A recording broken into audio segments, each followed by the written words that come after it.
برای نوشتن واو شبیه ف اول یه ب کوچولو می نویسیم، میریم بالا به صورت مثلث درش میاریم، یه حالت نیم دایره بهش میدیم و با پهنای قلم میایم پایین.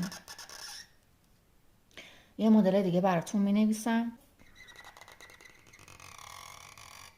مثلثمون رو ایجاد میکنیم و با همین حرکت میایم به پایین و ولش میکنیم، رهاش. برای نوشتن ه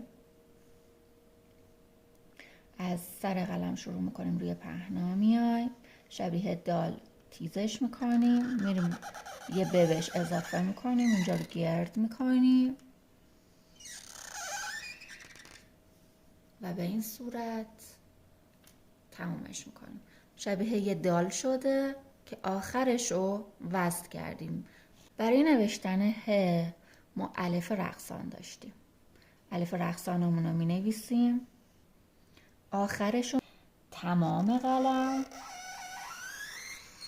بلش میکنیم. برای وصل کردن ه به ب یا که ما اولیه ب می نویسیم، میریم بالا به این صورت، یه ب داریم که ه بهش وصل شده، در واقع ه به این صورت بهش وصل میشه. یکم میریم بالا، مثلا به اندازه یه نقطه میریم بالا، میایم روی پهنای قلم و با چرخش قلم میایم روی نازکی قلم.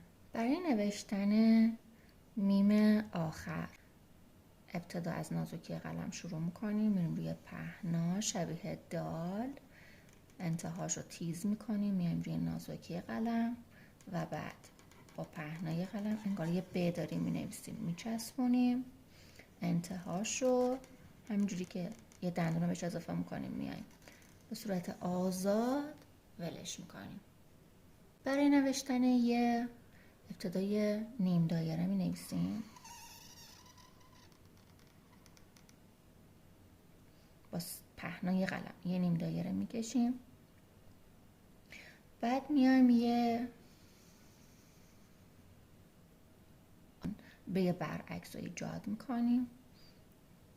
ایجادش میکنیم، میریم روی نازکی قلم و اینجا انگار که داریم یه ب می نویسیم، به این صورت رهاش میکنیم.